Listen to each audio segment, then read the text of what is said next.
You have stared at a screen while numbers turned red and felt your chest tighten with a fear you could not name.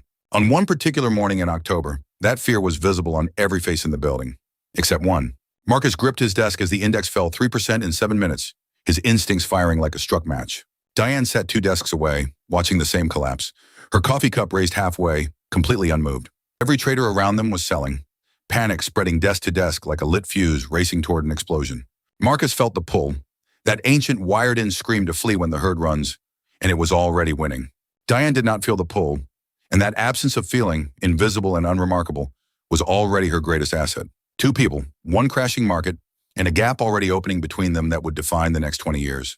You have met people like Marcus, the ones whose brilliance fills a room before they even speak, and whose confidence feels almost contagious. Marcus held degrees from 2 elite universities, had memorized entire cycles of market history, and could quote Buffett and Keynes in the same breath.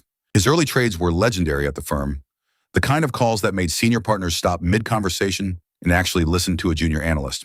But intelligence, here is the uncomfortable truth, is not the same as emotional control. And markets punish that confusion more than any other mistake. Marcus felt the market the way a musician feels tempo. Every tick registered in his chest. Every swing arrived as a full-body emotional event. That sensitivity felt like a superpower. And for a while, riding his gut through volatile markets, it genuinely was one. The dangerous part was that Marcus never separated his identity from his positions. When trades won, he was a genius. When they lost, he was destroyed. Everyone around Marcus expected brilliance to eventually pay off. Nobody yet asked whether brilliance without stillness was actually a liability. You probably wouldn't notice Diane if she walked past you. And that invisibility, it turns out, was her greatest competitive advantage. Diane had no finance degree, no Bloomberg terminal, no war stories from trading floors, just a modest salary and a credit union savings account. She opened a basic index fund account on a Tuesday lunch break and never told anyone, treating it the way most people treat a utility bill. When the market dropped 7% in a single week during her second year, Diane read the notification, set her phone face down, and finished her lunch. That shrug was not ignorance. It was a trained reflex, built from years of believing that her reaction to news was always the most dangerous variable. Most investors treat calm as something they achieve after analyzing the situation. Diane had quietly reversed the order, choosing calm first. While Marcus memorized market patterns and macroeconomic signals, Diane memorized only one thing, the particular feeling she got that told her to do nothing. Diane wasn't fearless. She was something rarer. She had learned to feel the fear fully and act as if it simply hadn't arrived yet. You have felt it before, that dangerous warmth when every bet you make turns gold and the market seems to exist just for you. Marcus's portfolio was up 60% in 18 months, and every number on his screen felt like confirmation that he had finally cracked the code. Overconfidence is not a personality flaw. It is a neurological reward, the brain flooding itself with dopamine each time a risky bet survives. He moved out of index funds entirely and concentrated everything into 3 high-momentum tech positions, certain the trend would run forever. Diane, meanwhile, did nothing.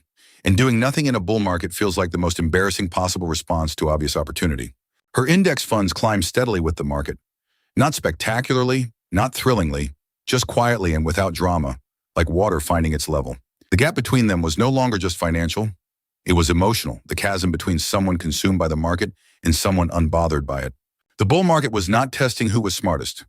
It was exposing who would be destroyed by their own feelings when the tide finally turned. You have watched markets fall before, but nothing prepares you for the morning the numbers simply refuse to stop dropping. Marcus stares at his screen as the market drops 15% in 3 days, and every point of decline feels like a physical wound reopening. His brain, flooded with cortisol and fear, stops calculating futures and starts screaming one word only: escape.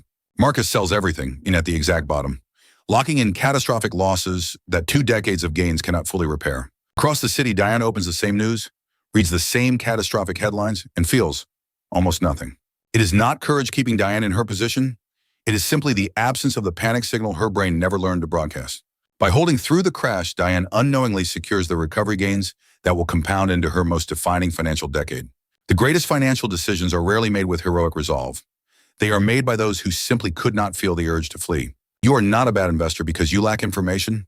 You are a bad investor because your brain was never built for markets. Neuroscience shows that financial loss activates the same brain regions as physical pain.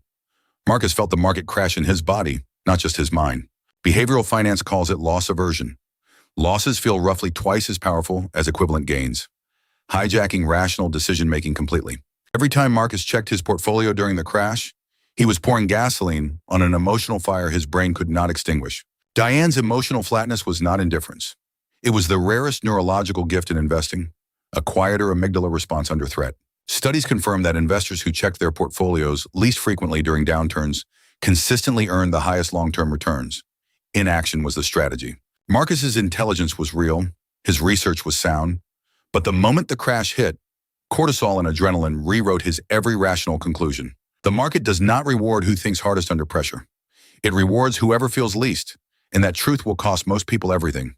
You already know how this ends, but the numbers, when you finally see them, will still hit harder than you expect. Marcus ended 20 years with a net worth of just under $400,000, a fraction of what his raw talent once promised.